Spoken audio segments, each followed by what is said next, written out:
Well, it is official, ladies and gentlemen. Microsoft finally owns Activision Blizzard after a long tenure of legal battles and conflicts of interest that were perceived by certain governing bodies. So this was something that Microsoft had intentions of completing by fiscal year 2023. So by the end of summer of 2023, it took a couple more months than expected after they announced on January of 2022 that Microsoft had intentions to acquire Activision Blizzard, that they had started that process. It was months of legal battles because Sony in particular lobbied for this to be denied. And so the FTC stepped in, the UK CMA stepped in, and after legal battles were overcome, and after adjustments were made to aspects of this deal that satisfied the UK CMA, Microsoft has finally managed to get this deal through. And so as of 8 hours ago, as of today, October 13th, 2023, the acquisition has become official, a $69 billion acquisition. You can see right here in the video that they released to officially celebrate this occasion. They say right here that Xbox has united with Activision Blizzard King plus you. So yeah, it's official. I've been acquired by Xbox. You've been acquired by Xbox. We are Xbox. Welcome to the Xbox Hive Mind. So what this means is that all of Activision Blizzard King's IPs are now under the Microsoft umbrella. Major ones include StarCraft, Warcraft, Diablo, Call of Duty, among others. Candy Crush, if you're into that. I don't care much for the mobile acquisitions. But yeah, those are all IPs are now part of Team Xbox. And so it'll be interesting to see how all of this will be leveraged by the company to try to push their consoles and platforms. Though certain IPs like Call of Duty, they have a commitment to keep those multi-platform because it'd actually be detrimental to their business to make it Xbox exclusive than make less money by making Call of Duty Xbox exclusive, because Call of Duty is just that big and they actually benefit from selling this game on other platforms and getting that percentage cut of sales. Whether you're on board with this or against this, there's no denying that this is a rather momentous occasion. And in the realm of gaming, this is the biggest acquisition that's ever been done in terms of pure monetary value. And you can see right here, the news is already spreading. Just a couple hours in, there's already got 11.8 million views on Twitter with, almost 70,000 likes already. People are definitely talking about this, and it'll be interesting to see whether this ultimately benefits Activision Blizzard King, how Microsoft will sort of make some adjustments to improve the quality of how games are developed at these companies, and hopefully that will result in better products with higher quality standards, because especially in the realm of Blizzard, things have been going downhill in terms of quality assurance, and people just miss the Blizzard of old. And I hope Microsoft just kind of gets on that. Now, as for when we can expect Activision Blizzard games to start coming to Xbox platforms and services like, say, Game Pass, well, according to Activision Blizzard's post here from October 9th, 2023, the plan, should this acquisition go through, which it did, is to begin adding games into Game Pass sometime in the course of the next year, so starting 2024, meaning that Call of Duty Modern Warfare 3, which comes out in late 2023, probably won't come to Game Pass on day one, but will come to Game Pass eventually, and titles released from 2024 onwards that are from Activision Blizzard will likely start rolling out to Game Pass. And yeah, the value of Game Pass just shot up tremendously as a result. For what is still a reasonable monthly fee, you get not only first-party Xbox games on day one, and now Activision Blizzard is first-party Xbox, but beyond that, you've got an entire library of third-party games that cycle in and out. So, those who are Xbox Game Pass users will no doubt benefit from this. Speaking of value, that brings us to the sponsor of today's video, Raycon, whose earbuds are as high quality as they're affordable and recently turned 6. As part of their anniversary celebration, Raycon is offering 20% off across all of their products and 40% off for select ones to thank everyone for supporting them for 6 years. Throughout that time, beyond expanding their business with the introduction of Raycon Home Tech and Raycon Power Tech in the last year, Raycon has aimed to disrupt the electronics industry by proving that you don't need to break the bank to get great audio pumped into your ears in a convenient, compact, portable, and premium form factor. And from my experience, they've definitely been onto something here. Having used these earbuds at home, on the go, in the gym, you name it, I've been really happy with the crisp, balanced, and bassy audio they produce. Sound quality that's comparable to that of earbuds from more prominent big tech brands, but starting at only half the price, now even more affordable with the anniversary sale. Not to mention that these earbuds are incredibly feature complete, with the buttons on each side allowing you to control media playback, selection, and volume, activate voice assistant, answer and end calls, turn on sound isolation, and even change between different sound profiles. They're also comfortable, lightweight, and unintrusive by being flush with your ears, with multiple tips to choose from for the perfect fit, as well as multiple colors to match your style.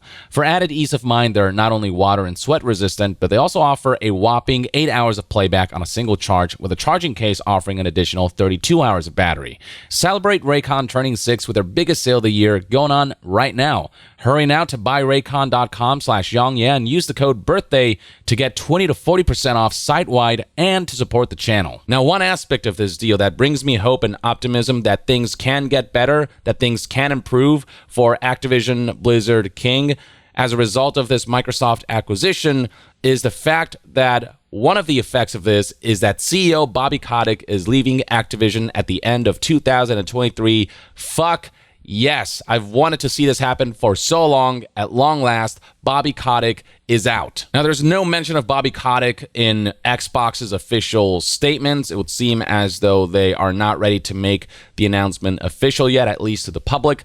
But media outlets have gotten wind of this email that Bobby Kotick sent out to employees. Here's Tom Warren from The Verge, who tweeted, Activision Blizzard CEO Bobby Kotick will stay on as CEO of ABK until the end of 2023 to help with the transition period.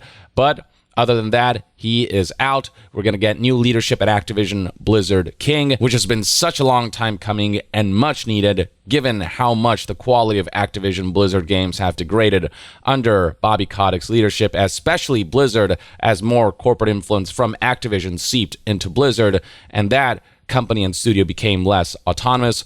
So here is what Bobby Kotick's email to employees reads like. Team, today marks a milestone in our company's celebrated history. Combining with Microsoft will bring new resources and new opportunities to our extraordinary teams worldwide. It will also enable us to deliver more fun, more joy, and more connection to more players than ever before.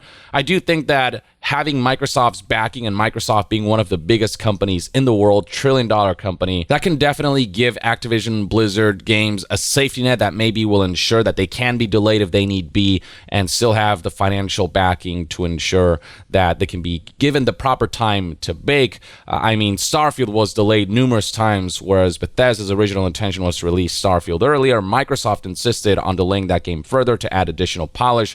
So stuff like that being able to be implemented in Activision Blizzard so that games can get the time that they need to cook in the oven as long as they need to be so that they can launch in the best state possible, and just having enough of a safety net from a big company's backing to ensure that the projects have the resources, manpower, and time that they need. Hopefully, that will result in just a general increase in quality for those games. But only time will tell just how hands-on Microsoft will be about making adjustments to Activision Blizzard. I really hope they do, still, obviously give them creative autonomy, but in terms of how those companies are managed, hopefully Microsoft will step in and try to just improve things. This email continues. This moment is possible because of your efforts over 4 decades to innovate, inspire, and achieve. Just empty platitudes towards employees who Bobby Kotick doesn't really give a shit about, who he has treated like tools to be disposed of over the years. Bobby Kotick has never shown a semblance of genuinely caring about the people who propped up Activision Blizzard to where it is now. He's just kind of engaged in mass layoffs and just not cared about the conditions under which many employees worked in, where they were harassed, abused, discriminated against, so on and so forth. And it wasn't until government officials stepped in and they were ousted for this that Bobby Kotick showed some semblance of caring. Even then, he didn't really care, was just more defending the company and doing damage control. So again, all of this stuff is just stuff he needs to say while he makes his exit for PR reasons. When Brian Kelly and I began this journey in 1991, we intended to build a company that would have great impact and lasting value. Your tireless work and unwavering commitment to excellence enable us to do just that.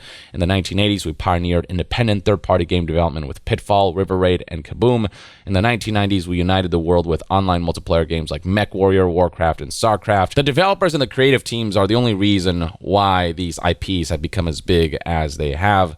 The executives in the suits often, they tend to get in the way of the creativity that paves the road to these IPs being celebrated to a point where they can become as successful as they have. In the 2000s, we introduced Call of Duty, which became one of the most successful entertainment franchises in history.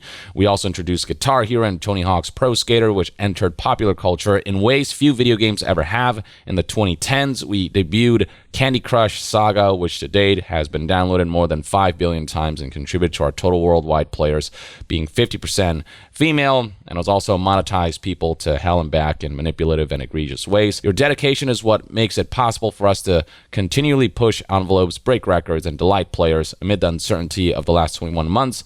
You have remained focused, as always, on serving our players and supporting each other. For how much praise and credit Bobby Kotick is giving to employees in this email, we sure as hell didn't see that represented in the form of wages that match the efforts that the developers put in, especially in relation to how much the suits and CEOs and executives got in wages. So much money being funneled to the top, such a disparity in wages that isn't representative of how much work the CEO puts in relation to how much work the developers put in. He says all of these words, but his actions don't convey the appreciation that he expresses in this email. Just don't match the words being expressed here, making them kind of ring hollow. But with that said, the letter continues. I have long said that I'm fully committed to helping with the transition. Phil has asked me to stay on as CEO of Activision Blizzard King, reporting to him, and we have agreed that I will do that through the end of 2023. We both look forward to working together on a smooth integration for our teams and players. Brian and I couldn't be more excited for the next chapter for Activision Blizzard King. We now join one of the most successful global companies poised for unprecedented opportunities to connect the world through our games. As part of Microsoft, it will be even better together. Bobby, don't pull the whole "we're in this together" bullshit when you've been such a selfish leader throughout the course of Activision Blizzard's history. But yeah, there you have it, folks. Official confirmation right here that he's staying on until 2023, and then he's out.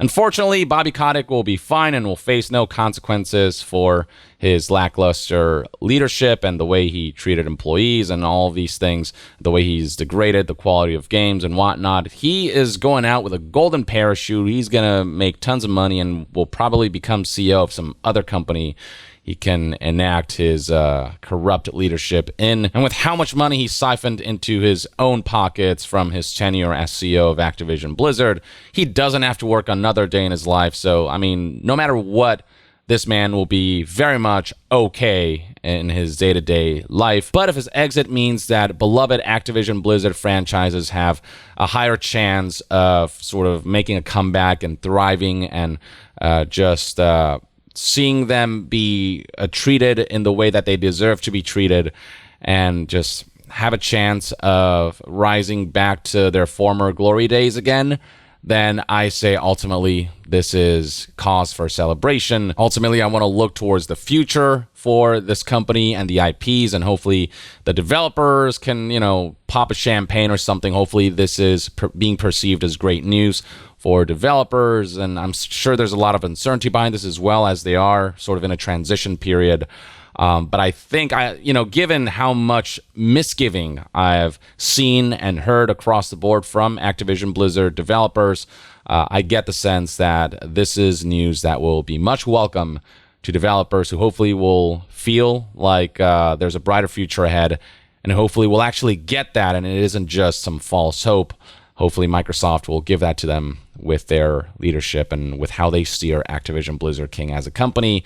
But only time will tell. I'll keep a close eye on how this transition goes, and we'll no doubt see over the years the effects that Microsoft will have on this company as we transition into this new era, and hopefully we'll start to see all kinds of buried IPs come back to life. Hopefully StarCraft can make a return. I'm a big StarCraft guy. Maybe it's the Korean genes in me, but And that's just one of many IPs that Microsoft could leverage and greenlight and encourage developers to, bring their full creativity to. Now, I do understand concerns surrounding consolidation and just how much of it is happening so quickly, and those concerns are very much valid, and whether the potential positive effects of this acquisition can outweigh the potential negatives of consolidation, that remains to be seen, again, based on how Microsoft steers this giant new ship that they have acquired.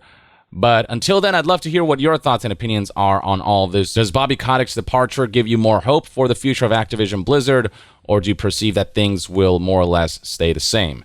Share your thoughts on all of this in the comments below, and to be further updated on all things gaming news, reviews, and discussions, stay tuned right here on Young Yeah. I'll see you guys next time. Young out.